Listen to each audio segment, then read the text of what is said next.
Hola, mis amores. In today's episode of the Get Unstuck podcast, I'm really excited to share a conversation that I had with a listener, a subscriber, a friend, someone who I have the utmost respect for and admiration. This woman, she is amazing. Her name is Laure Carter. And I had the opportunity to connect with Laure because she reached out to me and said she asking me to join the conversation in the podcast. She's a subscriber of mine, and I immediately connected with her story. And earlier this year, I had the opportunity to sit down with her for lunch, get to know her, and then eventually be able to bring her on as a podcast guest as well. This conversation that you're about to listen to is one that can really transform your life. Laure is an amazing woman. Through Ayurveda, she has been able to improve her digestion, correct her lifestyle habits, and manage her stress. Before becoming an Ayurvedic diet and lifestyle coach, she worked for 10 years as a holistic health coach, as a yoga teacher, and a licensed massage therapist, helping men and women with symptoms ranging from weight gain, back, knee, and neck pain to hypertension. For the past 3 years, she's helped women lose weight, gain confidence, clear up their skin problems, their PMS symptoms, their digestive troubles, and chronic constipation, teaching them how to apply the strategies that she has honed for herself. And as she says, it's not a diet, it's a transformation, and weight loss is a side effect. She loves to work with women and support them to shine their light, speak their truth, and reach for what they want. This is a conversation that you may find yourself coming back to over and over again, because the gems that Laure has shared with us are those that we will continue to go back to, because they are gems that will really last for me for at least a decade, especially as I enter this new season in my life in my 30s. So I really want to thank her for coming on and sharing herself with me and with the listeners. During our conversation, we got into how to love yourself no matter what, how to stop begging for love, and how to turn to within. Without further ado, I can't wait for you to hear this conversation, and I look forward to hearing your thoughts on it. Let's get started. Laure, welcome. Thank you. Welcome to the podcast. Thank you for inviting me.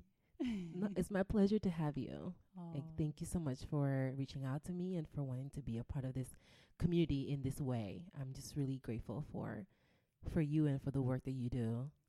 And I kind of want to kick off with one question. Why do you like being alone?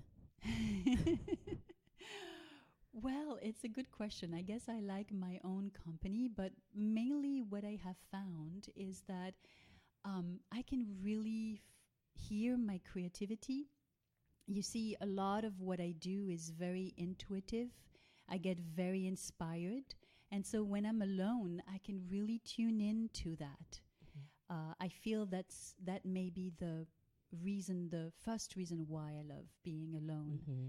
Because I can really tune in to the inspiration and the creativity that is happening all the time, really.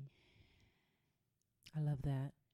Earlier when we had lunch before recording this episode, Laure took me out to lunch, and it was really, really awesome at this place in Fort Lauderdale, which is where we are recording this episode. And when we went to lunch, after on the way back, she was telling me about how she has chosen not to have a relationship for a while, and she's not nor looking nor not looking. She's just enjoying the season. And I want to hear more about that, because I think the listeners will really benefit from just being in a space where they can understand what having that relationship with oneself can look like. Tell us more about that. Yes. So, it didn't just happen that way. So it is true that I'm pretty independent and self-reliant and so on and so forth. Like, I believe many of your listeners are, strong women. But it occurred to me early on in my life how who I was being when I was on my own was different than who I was being if a man paid attention to me, or if anyone, that I would be attracted to paid attention to me. And I really was uncomfortable with that person. It wasn't the Laure that I knew. So I really made a conscious decision to find out what was going on. Why was I being pretty much a beggar when it came to loved or being loved in this kind of relationship? Because I love having relationships with people, and I'm take care of my relationships with people, but particularly in terms of intimate relationship, right? And so what I have found for myself is, first, I recognized that there was really a deep-seated conditioning where almost unconsciously or subconsciously we are programmed to feel that we're not enough when it's just us, to feel that we need somebody else to witness our lives for our lives to matter. Ooh. Okay, let's pause right there, because that was real. That was just too deep. We need somebody to witness our lives for our lives to matter. That is so powerful. And not only because of just the idea that our lives are not sufficient for us unless we have validation from someone else, but also what that means to us. When you talk about having to take that time to just be with yourself and not be a beggar, what does that, like, can you give an example what that looks like for like the listeners, so they can kind of have a better understanding of what that means to you? Like an example, what it looked like to you, Law being on her own versus maybe being with a potential partner?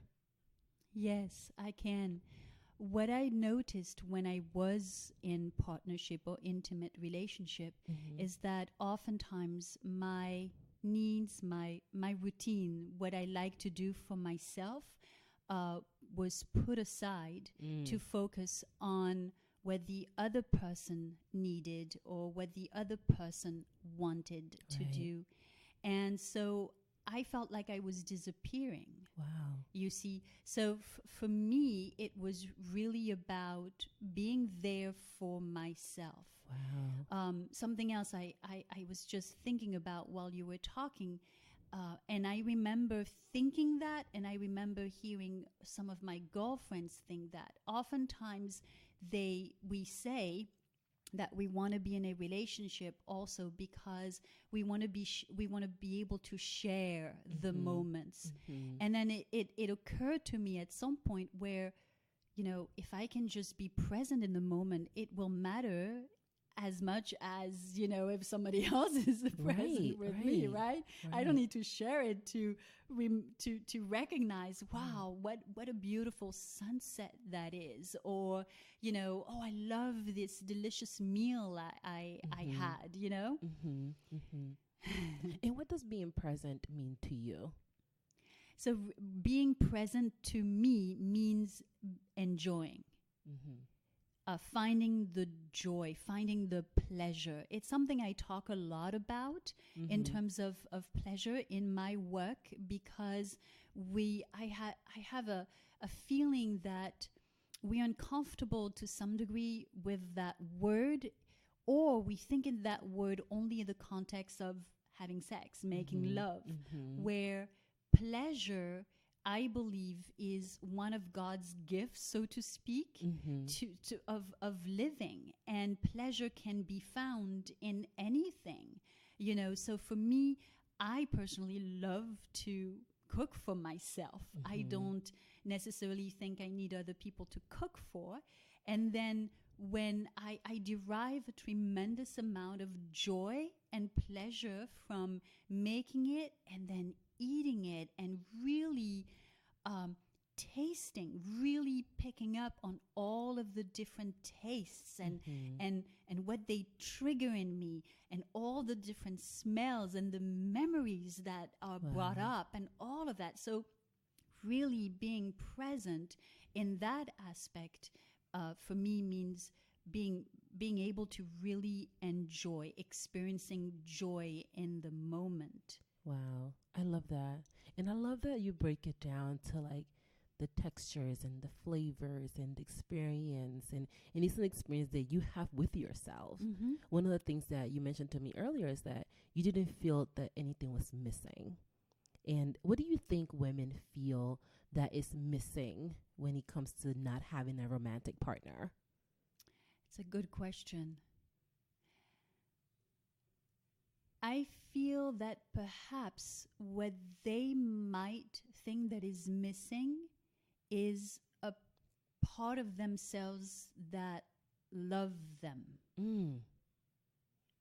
So I wonder, and I'm not an expert for that matter, but what I would ask myself if I were such a woman, or when I was such a woman, is why can't I love myself in the way that perhaps someone else would love me, and perhaps even better, because self-love is unconditional. Well, at least we can make it unconditional, should we choose it. But the love of someone else isn't. Not because one day they might decide that they don't no longer love you, but even if they do love you, they might die. And even if you die, it happens at the same time, right? Yes. So it's not like you have a longing or a grieving period that you're holding on to, because by the time that you're dead, it's gone. Everything is gone. Everything is gone. Wow, that is so powerful. How do your friends or your family react to that? Because I I feel like if I told my girlfriends that, they'll be like, "Girl, you are crazy. Like, what's wrong with you?" Like, yes, and I've had that from some girlfriends. They literally asked me if I had a mental problem. But I guess from my family, I've always been a little strange anyway, most of my life. I've always chosen the not so beaten path. So it's just Laure being Laure, I guess. But at the same time, I did have a friend who thought I should be a coach for single women, and kind of take them through this experience, not as a process of really being very comfortable with yourself and very loving with yourself. I found that, and it is true, this saying is true, is if you can't love yourself, how are you going to be able to love someone else? Right. And it's really true. I mean, I have found personally on my path of loving myself more and more that I was even better able to love people and accept them as they are without putting conditions, without expectations. I love that. And it's also something that I think and I talk about often, is the idea that by allowing ourselves to break out of our shell and to love ourselves unapologetically, other people feel empowered to love themselves as well, because they see that there are options. I think a lot of us come from toxic spaces and toxic relationships, not only with our romantic partners, but friends and even family members. So it could be really hard to see that there's opportunity for a healthy relationship out there. And we tend to project all of that drama, all of that pain into ourselves. And then we have an unhealthy relationship with ourselves as well. So the idea that by loving yourself, you can unlock that and then have more compassion, have more kindness, have more love.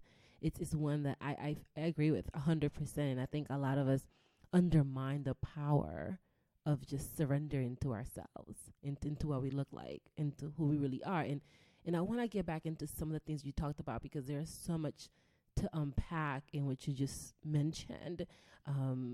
You haven't had a romantic relationship in how many years? 13 years. 13 years. And you feel like there is nothing missing.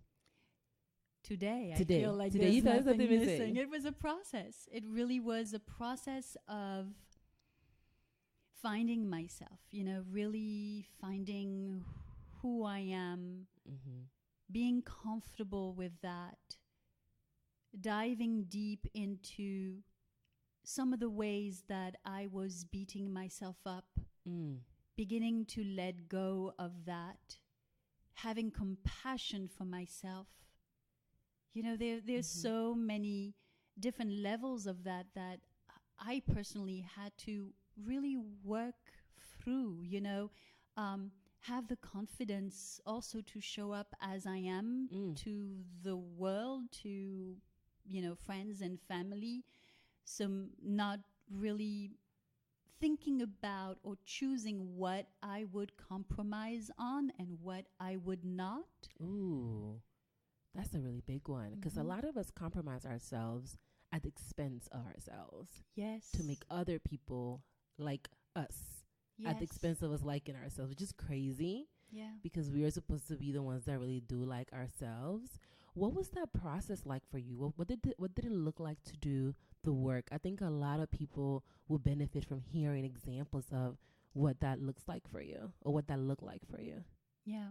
I think the first step for me was to get to a place where I would not be so judgmental or self-critical.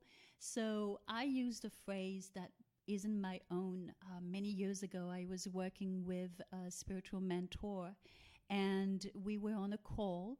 It was a group call, and she was working with one of the women on the call, and she was saying, she was asking her, if you had a friend who every time you hang out with her, she would find something wrong with you, something wrong with the dress you were wearing, you look tired, always criticizing you, would you spend a lot of time with that person?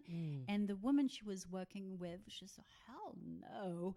And then the spiritual mentor, Jessica King, asked her, so why are you being that friend to yourself? Ooh. And so there was silence, because it hit all of us. It hit home for all of us. It's hitting me right now as I'm listening to you talking about it. And then she said, love yourself no matter freaking what. Love yourself no matter what. How hard was that? Very hard. Very hard. Because it's easy to love ourselves when everything goes well. It isn't so easy to love ourselves when, shit happens. Can I say that? You can say that. When, for example, I don't know, I behaved in a certain way. I got impatient with someone, or I got angry with someone. And, I have this conditioning in my head that anger is not feminine, anger is not woman-like. There's something wrong with being angry. So it wasn't easy to love myself when I wasn't the perfect person. That's what I had to do. That's the power really of this phrase. It's yes, love yourself. Yeah. But it's the no matter what that really hit for me, that no matter what the circumstances, no matter who you are being at that time, love yourself. Especially when you're not being who you think you should be. Yes. That's when you want to love yourself. Yes. Because it's like saying, if you had a kid and your kid had bad grades and came home, are you going to tell that kid, are you stupid? You can't do anything? Do you think that if that kid heard that, he's going to do better the next time? No, but we do that to ourselves. We feel like if we beat ourselves up when we don't do the things, or we don't behave, we don't have the behaviors or the thoughts or the emotions or whatever it is that we believe we should have, that's not the moment that we need to beat ourselves up. It's the moment that we need to, have compassion for ourselves. Yeah. Compassion. I think that's a word that a lot of us don't have a healthy relationship with. And we're so good at giving it to other people. Like, not everyone, but we're good at being able to say, you should be kinder to this person. You should be nicer. You shouldn't be rude. you should treat them a little bit more with more love. But when it comes to us, we're the last ones to get it. We put ourselves at the bottom of the list, of our own list, which is the craziest thing because it's our list. We should be able to put ourselves at the top of the list. Mm-hmm. So you go to you're on this journey. How long did it take you to learn to love yourself no matter what? It took time. There was a lot of things to unpack, a lot of things of my own, that a lot of conditioning of my own, a lot of self-judgment, but also, we pick up on generational conditioning. Talk about that a little bit more. So I think my mother would be okay with if I share that. A while back, a couple of years ago, I found out that my mother was born a little during the war, right? During World War II. And in a little town in Alsace-Lorraine. And her older brother got very sick, right? She was about maybe 2-3 years old. And then there were no medicine. So he died. And my grandfather, in a fit of sadness, of despair, told my 3-year-old mother, it should have been you, right? Wow. So I pick up on this, and then I recognize that I had a deep-seated feeling of not being worthy of anything. Wow. And I get emotional when I say that because I have compassion for this part of myself. Right. You know, that why would I take care of myself? Why would I want to live a better life? Right. Why would I want to be healthy? Because I'm not worthy anyway. Right. I shouldn't even be here. No. So it's not only our own self-judgment, it's also the generational stuff we pick up. Right. So it took a while, it took me in the 13 years that I have been on my own single. I would say it took about 10 years, Wow. 10, 11 years. Yeah.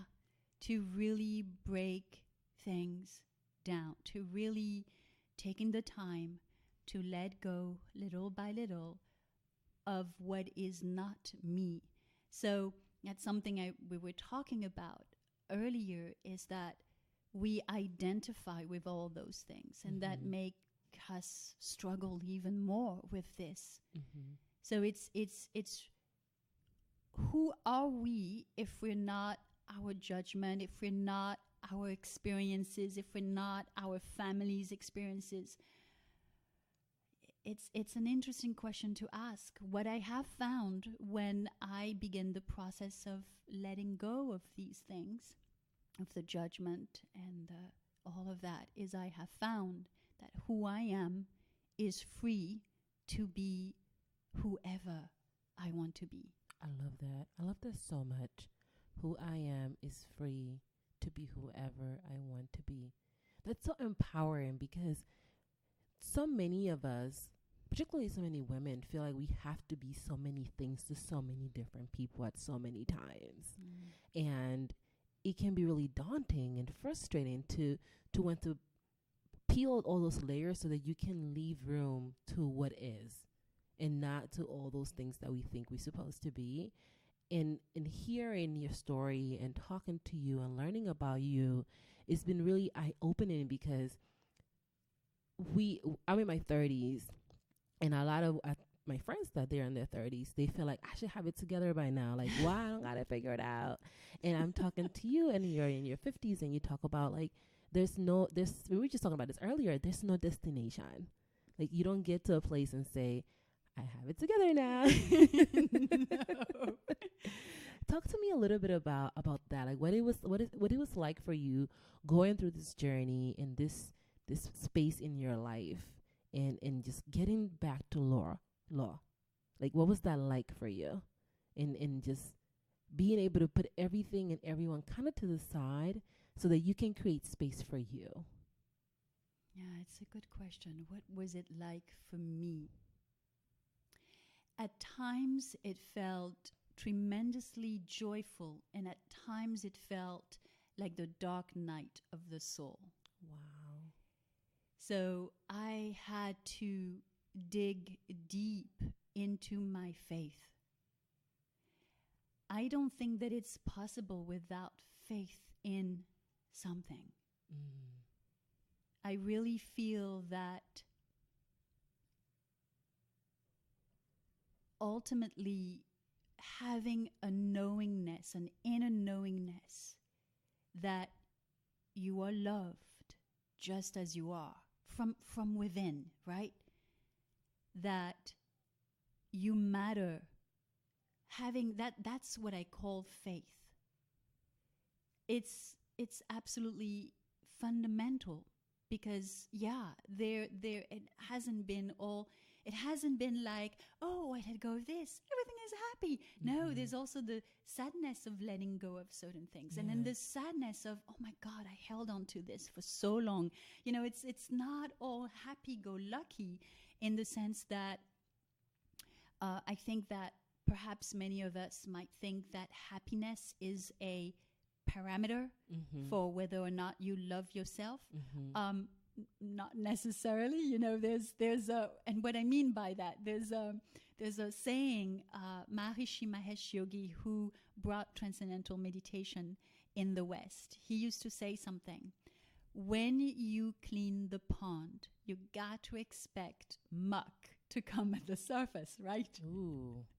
So Yes. a lot of muck comes up, and you have to dig into your faith to be steady in the midst of that, because it doesn't mean that something is wrong. It means that you're liberating yourself. So I think that it's important for us women who make a decision to go, to embark on this journey, to have people like you, people like me as mentors. Because sometimes it might feel, as I said, like the dark night of the soul, and you feel like, I'm never going to come out of this. There's no way. The pain that I feel is so deep. I don't know if there's a bottom of it. Right. So it's important that we have mentors and guides that in today's world we call coaches, right? But really we are mentors and guides and all of that to let us know you're on the right path. You're on the right path, And also, like, don't freak out. Like, I know it's painful right now, but I'm here and I'm walking with you. You're not on your own. Because I think that's like the hard part. I mean, the way you describe like the night and the joy, I can relate to that 1,000%. Because when you go inside, you have to hold up the mirror to the face. And like really hold it up, not like fake hold it up, but like instead of seeing your physical, instead of seeing your face and your eyes, you start seeing your feelings and your truth. You start seeing, how do you truly feel about something and another person? How do you really feel about you? What is it that you don't like about yourself? What is it that you wish you can change? What is it that you don't like because people say you shouldn't like it about yourself? And what is it that you don't like, that you like because people told you that you should like it? Yes. And then you have to come to terms with the fact that there are a lot of things you've been told you're supposed to be, and that you're not. Yeah. And that there are a lot of things that you've been told that you're not supposed to be, and that you are. And that part is really hard because we don't like what we see. And if we can ignore it, then it's not real. And if it's not real, I don't have to deal with it. But it doesn't mean that it's not there. And it just continues to like grow and grow and grow until one day we hit a wall or we snap about it. And now we're panicking because we're like, I feel lost. I feel stuck. I feel like I don't know what to do with myself. I feel like I don't know who I am anymore. And I think it's at the root of this fear of looking at what's happening in the bottom and like just ruffling things up. Because we're like, if it's resting, I can continue sweeping under the rug, and then nothing is going to come to light because no one is going to see it. But you see it. Whether you like it or not, you still see it. And that's the hard part. From a yogic or Ayurvedic point of view, since yoga and Ayurveda are sister sciences, so to speak, this is it's even more than just pushing it under the rug. What happens is that we're stuffing it out inside. Ooh. And from an Ayurvedic point of view, it shows up as symptoms. You cannot get away from it. It will show up as symptoms. And so symptoms is not that there's something wrong with you. Symptoms are your body's way of telling you you've got to look inside. I like that. It's what's there. Yeah. Whether you want to look at it or not, it's there. You can't really ignore it. You can pretend to ignore it, but it's there, and it's gonna rear its ugly head at some point or another. It's gonna get louder and louder and louder the more that you live your life and the more that you continue to try to ignore it. So let's get into the Ayurveda. Am I pronouncing that correctly? Yes, Ayurveda. Okay, yes. so you've been meditating since you've been 13. How did that even happen? I was a hyperactive kid, really. And so it was a way, I guess I had an option. Back in the days, you didn't have the types of medication now that are given to kids just so that they can conform, really. But I had an option of finding out, how I can kind of be calmer. And so my mother had been meditating for a long time as well. So that's what I chose for myself, meditation. And so I say that I have been practicing yoga for, 37 years now, because originally yoga is, the basis of yoga is the ability to meditate in the sense of, yes, calming, but calming oneself enough so we can allow the subconscious thoughts and feelings so we can help ourselves release them, basically. So oftentimes, and I know I went through this as well, when we start meditating, we expect that from the moment we start, we're going to be perfect. We won't get ruffled by anything. Zen the whole time. No. Okay. So at first, for a couple of months, perhaps that will be your experience. And then as you stick with your meditative practice and get deeper into the subconscious mind or the underlying processes, these things will come up. And the purpose of that is so that you can let them go. Wow. There's so much wealth of knowledge and just of power in your story, and just like the way you're speaking on it, because I think there's this misconception around this idea that we have to arrive somewhere. and from when you're talking, what I'm hearing is that there really is no arriving, guys. Like, this is it. Or ladies, this is it. Like, you go through the journey, and if you want to arrive anywhere, it's to arrive back at yourself. And really your true self, not all those things that you've been taught, not all those things that you think you're supposed to know and you're supposed to do, but really getting back into who you really are when you remove all those things, what you really care about when you remove all these things. And earlier you were talking about deprogramming yourself and having to go through this period of deprogramming. And that's something that I talk to my clients about all the time, the idea that we need to deprogram ourselves. Can you tell us a little bit about what kind of things you need to deprogram yourself in order to feel comfortable with the idea of being without a romantic partner for 13 years? Because some people might be thinking, ain't no way I could do that. Yes. Or maybe that might not be their journey either, but there might be some people that are feeling like, I would like to be able to feel comfortable with the idea that there's nothing wrong with me for doing that. What kind of deprogramming process did you put yourself through? Yes. So one of the first thing, and I shared with you earlier, is, what I have found observing myself when I liked someone or when I was attracted to someone. I found that oftentimes I became a bit of a beggar in the relationship, right? And so after a while, I really had to ask myself, where does that come from? And one of the things I started thinking about is how we as women have our sense of safety on a very deep, perhaps sometimes even unconscious level, have our sense of safety connected with having a partner, having, in this particular context, a man, you see. And so safety is one of our basic needs. So it's a very deep program, so to speak. You know,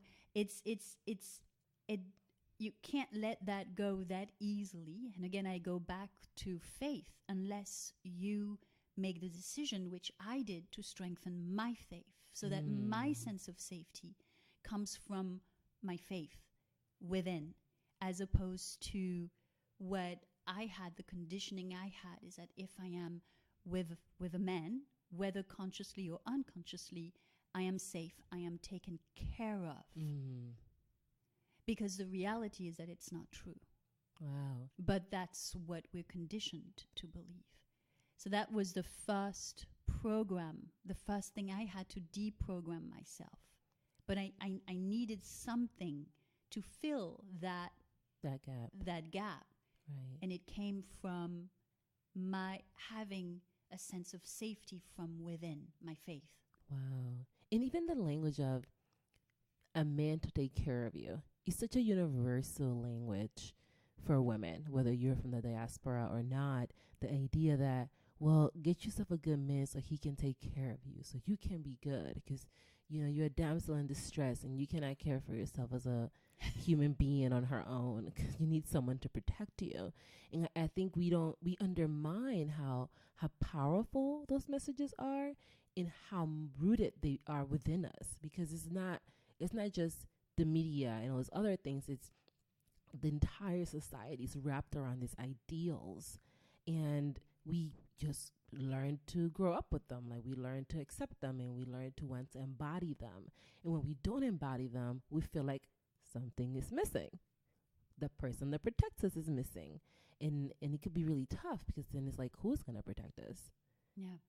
It's even more so, talking about the diaspora, it's even more so interesting that in truth, when you look at it, especially in African communities, the women are taking care of the household. They're raising the children. They're out in the garden or the field to get the food to put on the table. Oftentimes, they are the ones who have to provide financially for the family. You know, it became even more obvious to me how this is really a lie. There is a what you call it, an association or a company called Women for Women and International, and they do beautiful things. They actually go to war-torn countries in the world, and they have year-long program to help the women have better hygiene, but also to be able to be earners for their family, providers for their family, but also have more of an authority, because oftentimes they are earners, but their husbands take the money. So okay. I am part of this. Well, I donate, my company donate to this association, because I really believe in the education of women. Because in reality, even though it is ingrained within us that we need a partner, a male partner or a man, to feel safe, in many of those societies, we are the ones providing. The actual women safety. Are actually the ones taking care of the family. And even here, how many times do you hear the woman who stopped her studies to work so that her partner can build his own business or things like that? Yeah. you know. What was the hardest part about that? What for you, like that deprogramming? Like, what was the hardest part of going through that process? To feel safe. That was the hardest part, because, you know, what does it mean to feel safe from within? What does it mean to have faith? Right. I had to really find this out for myself. And what it looked like is that, first of all, being really aware of when the feeling of something is missing, I'm not safe, or anything like that showed up. Mm-hmm. I had to consciously say within myself, no, I am safe. You see, I had to make the decision to change my thinking process every single time, even when I did not believe it. You understand what I'm saying? So kind of fake it till you make it. Kind of, really. It was about changing my thinking patterns. Right. But I had to be aware. I had to be aware of all the different ways. Like, for example, if I were in a room when I used to work for corporate America, and then let's say the man would say something that is not correct, I wouldn't speak up before. Or if I spoke up, I would get really emotional. So, you know, being able to be aware of the ways that the behaviors or the ways that we are that mean that we don't feel safe, and then changing that thinking, thinking something else immediately. Wow. So it's not an easy path. It's not like I'll do something and I'll feel safe, or I'll you know, something will happen and I will feel safe.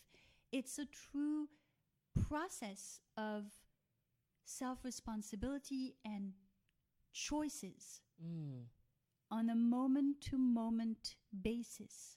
Yes. I couldn't agree with you more. Like, I'm just here, like, grateful that we can have this conversation, because I think that so many of us are not thinking about it from the perspective that you are looking at it. This idea of safety, and this idea of being taken care of, and being rooted in the concept that we can't provide that for ourselves. And it's almost like love. We can't provide love for ourselves, so we need someone to love us, and we need someone to care for us, and we need someone to make us feel pretty and make us feel liked and make us smile, because we cannot make ourselves smile. And when I think about, my husband says I'm very easily amused. Like, I can make myself laugh about anything. At some times he's just like laughing at me because of how hard I'm laughing at something that has to do with me. But it's that thing that you're able to bring that joy to yourself. Because if you could do that, you don't deprive yourself of that joy, and then you're not quickly impressed when that joy shows up, because you're like, I'm so glad you can bring joy. I can bring joy too. Let's bring more joy together, as opposed to, you can't go anywhere because you have my joy. You own my joy. And we just take that ownership of our own joy. I want to get into the work that you're doing. Like, I know we talked about the stuff, and it's just really powerful to share this story, because as we get older, we don't really think too much about what happens when you get older. And no one has really sat me down and said, this is what's coming when you turn 50, besides menopause. No one really has talked about the joy of being older and the joy of just coming into yourself. I think a lot of people look at aging from this almost like sad perspective, like, oh, your body's gonna change, and you're not gonna be as pretty, and people say things like, well, how old are you now? Enjoy it while it lasts. Like there's something that you're gonna lose when you get older. What do you feel that you have actually gained from getting to 50? Well, let me, if I may, rephrase this. Yes, because please do. I don't feel that I have gained from getting to 50. I feel that I have gained based on what I started before getting to 50. Yes. Right? I love that. And so I'm enjoying 50. I'm loving 50 because of everything that I did beforehand. All the work, all the pre-work. Exactly. And it starts before. You know what I mean? So I chuckle when people say, like enjoy while it lasts or have fun now, or all those things, because everything that we do prior to turning 50 will have the impact on how 50 feels for us. Ooh. Yes. So it starts way before. Listen, I'm out here like fanning myself. I just can't. That is so deep, because and again, it's the idea that the present becomes the past and the future impacts the present. Mm-hmm. So if you do the work now, you do get to reap the rewards of the work later. Yeah. What advice would you give your 30-year-old version of you? What would you tell her? Yes, what I would tell her.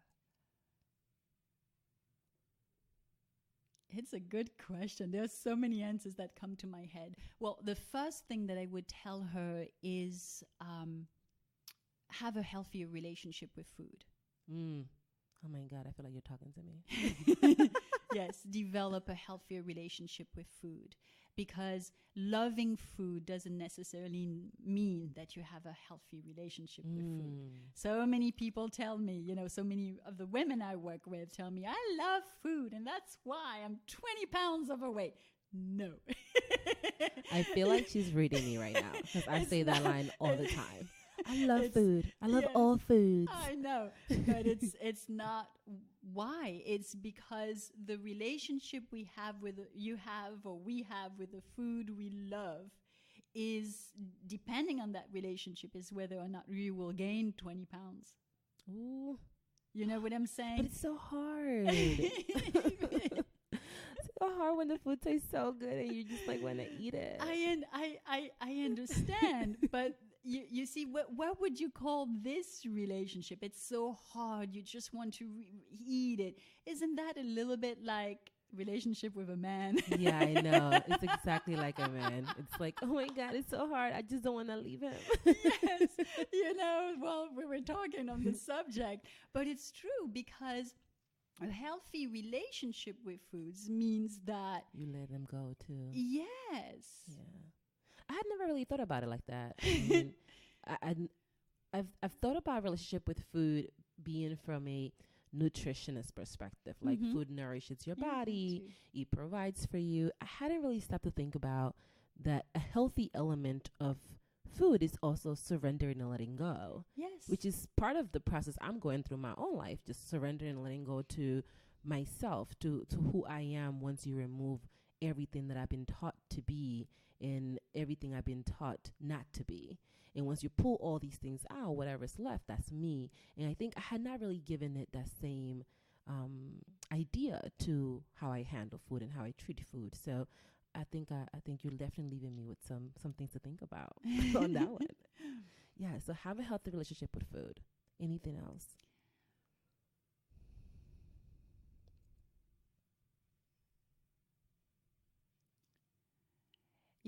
It's interesting, and I think the reason I pause here is because I also realized that I had to go through everything I went through to be who I am today, to be where I am today.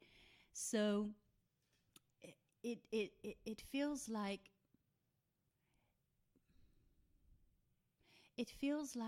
it's everything is on purpose. Everything was on purpose. So yes, have a healthier relationship with food. Have more compassion for yourself. I mean, be kinder.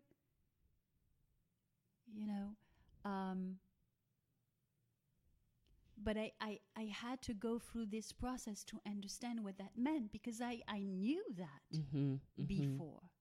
But I had to understand what that meant. And also to realize, here's one thing. Some of the symptoms like let's talk about health in terms of what we're going through around around the age of 50 and some what have you. Some of the symptoms that are related to this time of a woman's life are not mandatory. They're not necessarily bound to happen. If you take care of your health, your relationship with food, and all of that ahead of time. You know, our hormones really start changing around the age of 35.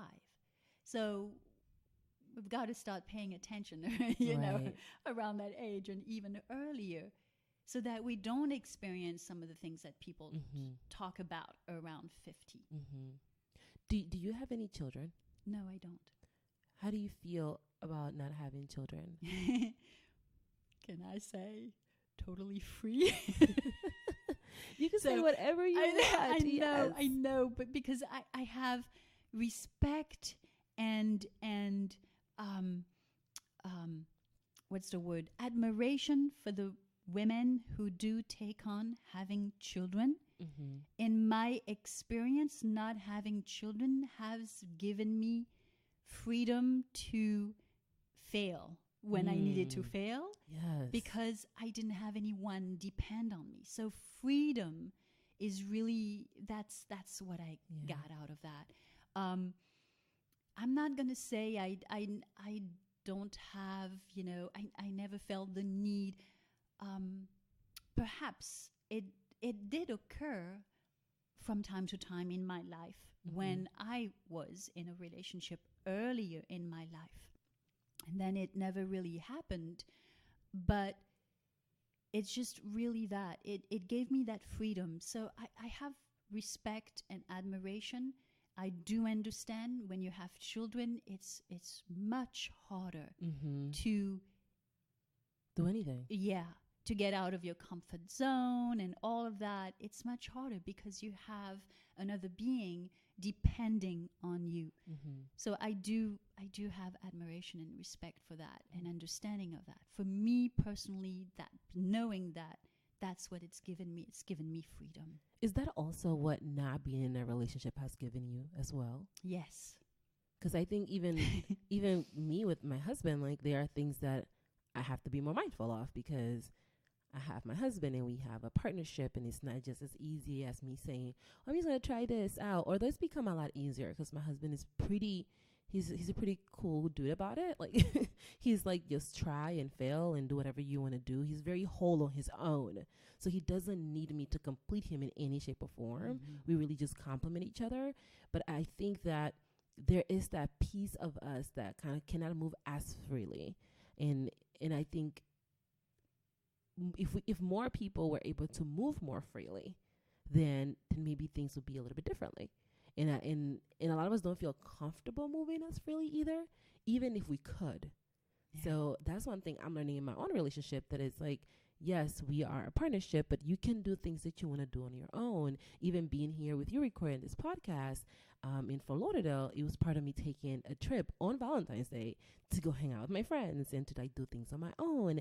And to the popular opinion, it's like, you're leaving your husband on Valentine's Day. And to me, it's like, I'm doing something for me today. It doesn't matter what day it is. It just happens that he falls on this made up holiday. So I was very, very interested in kind of just hearing your perspective. So are you like, I'm not interested in love at all? Like if somebody showed up and you were like, oh, well, maybe I can spend some time with this person, or you kind of like, I'm good? It's an interesting question. I don't think I really have an answer to that question because I'm not closed and I'm not looking either. I'm just being. I love that. You know, you know, a t-shirt. I'm not closed. I'm not open. I'm just being. Yeah, I love that. But you know what I'm saying. It hasn't really. Well, it has happened once in a while, and I've opened myself to finding out who this person is and are we a fit. It has happened over the 13 years or so where, you know, I've had someone that I became interested in or was interested in me. But because I don't have that urgency, when I saw that it couldn't be a fit, I could release them with all love and say, there's nothing wrong with either of us. It's just, nah. I love that. That's awesome, because I think too many of us, similar to our food example, are holding on to things and to people that we know are not a good fit. Yeah. But we're like, it just kind of feels good. And it feels good to have company, to be loved and to be cared for and to be taken care of, and to have someone that zips up your dress, I don't know, in the back when you go in somewhere. And we do it at the expense of ourselves. And I really admire your honesty and your transparency about how unapologetic and uncompromising you are about who you are. And if that means that this is how you're gonna live your life, then you're okay with that. Yes. And you love it, and you're joyful with it. Absolutely. And even for someone, and you'll let me know if that's not something I'm meant to say, but I think it's a big aspect also of relationship. Lovemaking, right?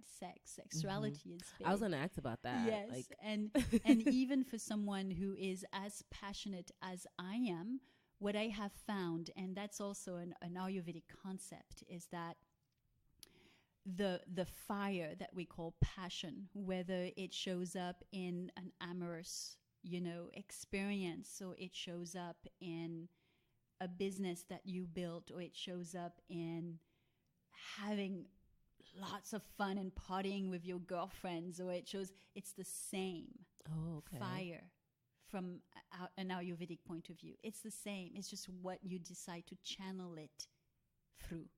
So not having a relationship, I'm not someone who sleeps around, so I don't have a sexual experience, but I channel that passion through all other things in my life.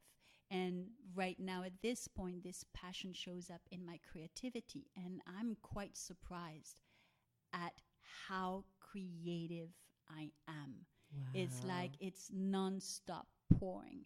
Wow. I say it comes from inspiration, but that's what I have. I really feel inspirited.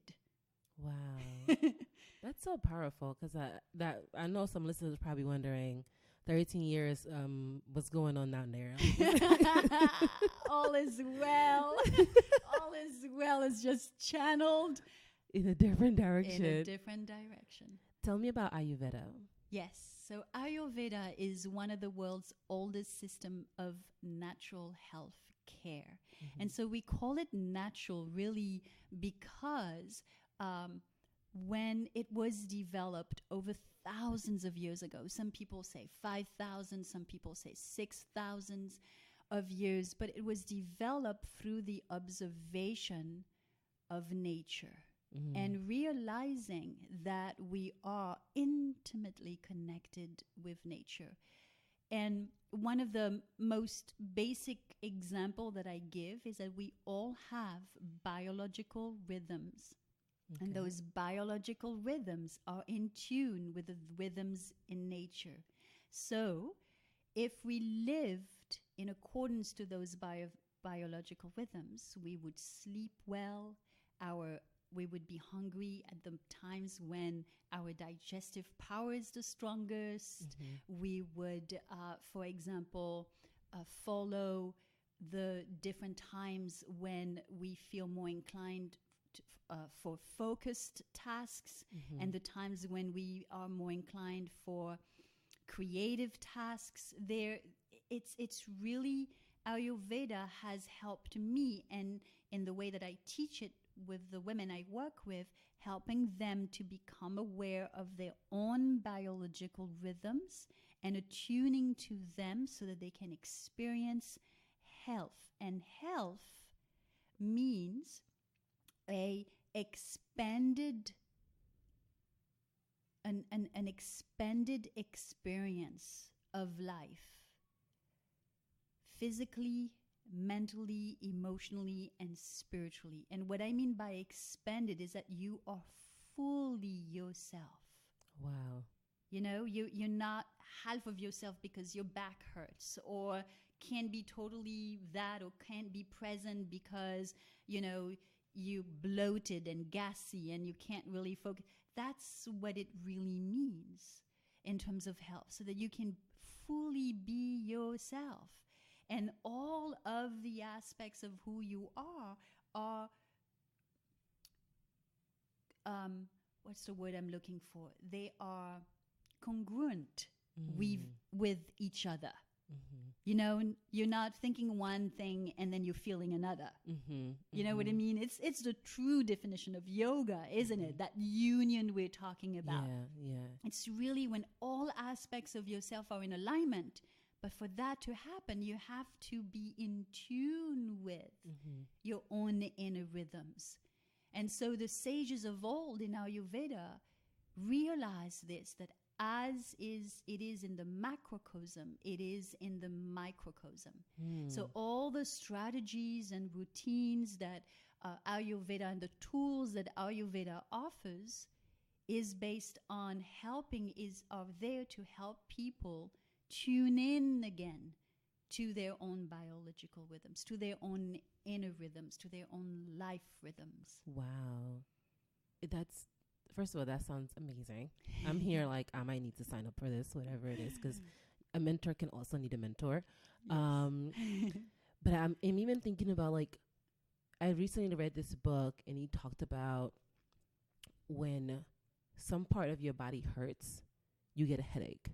And it's because the part of your body that's hurting is connected to your brain. Obviously, I know, guys, it's like, duh. But that part of your brain that is connected to starts hurting as a corresponding pain to what's being manifested to your body.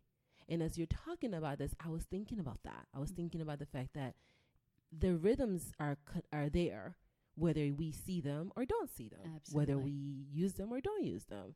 And because they are there, it's easier to be attuned to them, because then you can maneuver them in an easier way. So I'm really fascinated by this work and in how you're doing it. It is, and it isn't easier to attune to them. And I'll tell you why, especially because we live in a world that has gotten so far away from the inner rhythms. So, now if you decide, you can burn the midnight oil, but does that mean that you won't be suffering from it? No, you will. Right. But we use our free will, not always for the best for ourselves. Yeah. So that's why I said it is and it isn't, because we haven't trained our free will. Free will doesn't mean that you can do anything and everything. I feel like Laura's here reading me, guys. I feel like she just came on this podcast to read my whole life. Because I struggle with free will. I struggle with getting myself to do the things that I want to do when I want to do them. And not necessarily getting myself to do the things that I want to do when I want to do them, but doing the things that are good for me. Mm-hmm. Like, I recently, I've stopped drinking. I stopped drinking since last year. And it hasn't been that hard for me because I haven't really been around alcohol like that. Although we have alcohol in my house, but we don't drink it. My husband doesn't drink anymore either. And I was on a cruise this weekend, and it's like I was the only person that didn't have a drinking package. And one of the girls that was on the cruise was like, after we got to talk and like get to know each other better, she said, I was a little worried when I saw that you weren't going to get a drinking package because I didn't know what to expect from the only person that wasn't going to be drinking. Mm-hmm. And I think if it wasn't because I'm so rooted into myself now, I might have drank while I was on that cruise. But it had to do with, one, me being on antibiotics because I was sick, but also because I just knew that I didn't need it. And I wanted to be fully present on my weekend. I wanted to enjoy every moment, and I wanted to enjoy my own company. I didn't want to run away from myself at any moment. And I think that can feel really hard, and that's part of why a lot of us are not in tune with our own self, because we are running away from who we are because we don't like it. Yeah. Do you find that that's part of like the work that you're doing Does that present itself in the work that you do with the women that you work with? Yes, a lot. So more specifically, as you know, I work with women around, I would say, weight loss, but more specifically around body image and relationship with food, right? Mm-hmm. So definitely they're running away from, From themselves. from themselves. Yeah. We all are. But one of the things I say actually is that they're lucky to have this symptom, which is weight gain, Mm-hmm. because then they really have to face it. Yeah. So they're really lucky because all of us are running away from ourselves. But so yes, I deal a lot with that.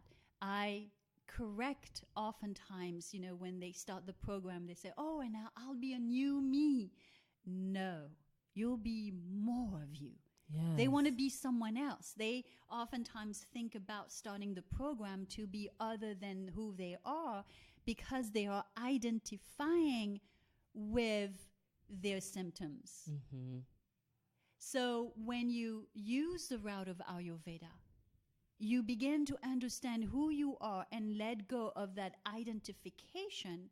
And in that, I feel, I say the weight falls almost effortlessly because you're no longer obsessed with something. Yeah. You're no longer identifying with the symptom or the tendencies or the behaviors and all of that. What we resist persists, right? Oh, I'm telling you, she's reading me today because you're so right. Like a lot of us that might want to lose weight or might want to be healthier or exercise more or whatever it is that you're looking to do more, the more you fight it, the harder it becomes. Like the more strength it gathers from the fight that you're putting up, as opposed to when you surrender to it and then you start seeing, if I don't worry about the weight gain, but if instead I think about and focus about how do I do what's good for me, then you won't have to worry about the weight because the weight is going to go away. And I think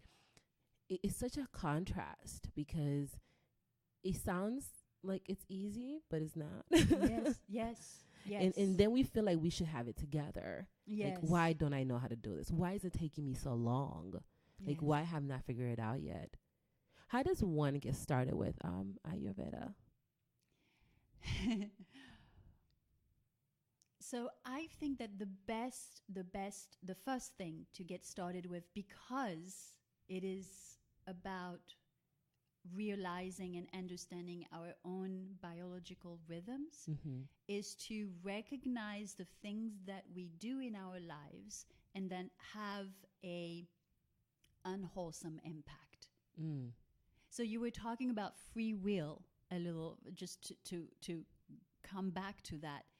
Oftentimes, we don't realize that a lot of the things that we do are, we think, oh, I do them because I want to do them. No, we do them because of the conditioning, because of the program, because of the stress, because of the emotions, because of whatever. There's not really any freedom there because real free will is self-responsibility, right? Oh. That's what it is. Sorry. So the first thing in terms of Ayurveda, so it doesn't matter whether it's a medicine that comes from India, because it is a medicine that comes from India. It's not about Indian culture per se. It's about recognizing how you've gone out of attunement or alignment with your own nature. And the way that we find this out is realizing what are the behaviors that have an impact that is less than perfect energy, perfect health, bright, perfect self-confidence. You know what I mean? Because that's really who we are is perfect health, perfect joy, bliss.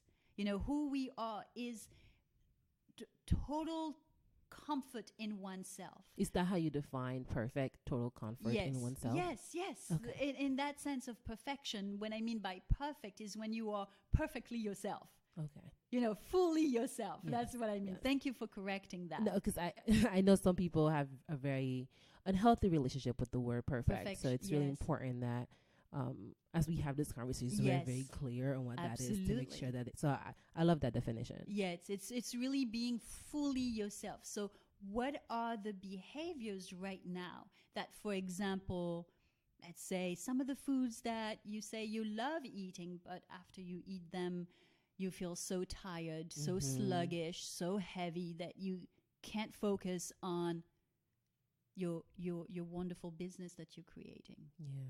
Yeah. What are some of the behaviors like burning the midnight oil? So much so that in the morning you wake up late and you're even more tired. Yeah. So, and you cannot be 100% you because you feel so tired. Yeah.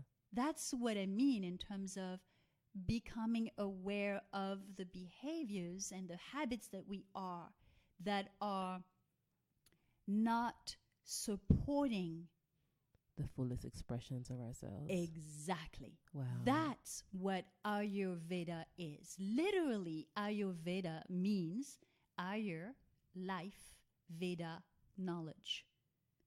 So it means you knowing your life. Ooh. Yes. Wow. I feel like I could talk to you forever about this because this is such an amazing topic to discuss, and your perspective is so unique and empowering. I think that so many of us feel that if someone is not with a romantic partner, something is wrong with them. We feel like there's something there that they need to fix.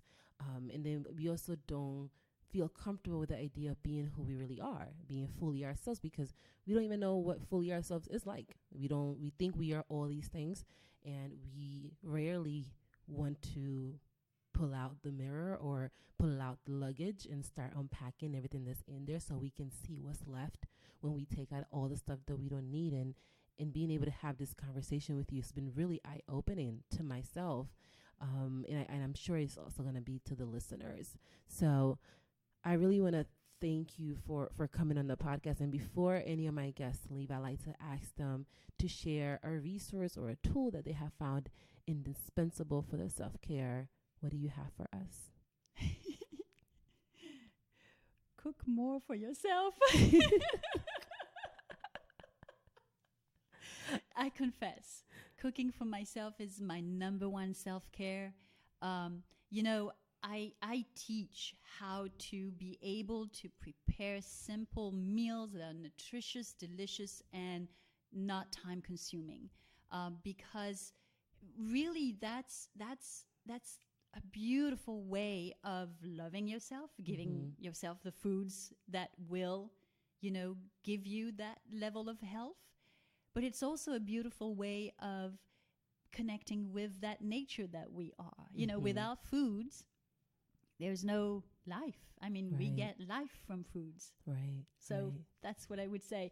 I personally went to a to cooking school because I wanted to find out. And then as a result, I was able to distill everything I learned into 5 steps to make delicious foods. So for me, cooking for myself is my number one. I know you might have expected meditation, right? No. Listen, I never expect anything. The guests always surprise me on what they say. So I'm always ready to be surprised. Yes.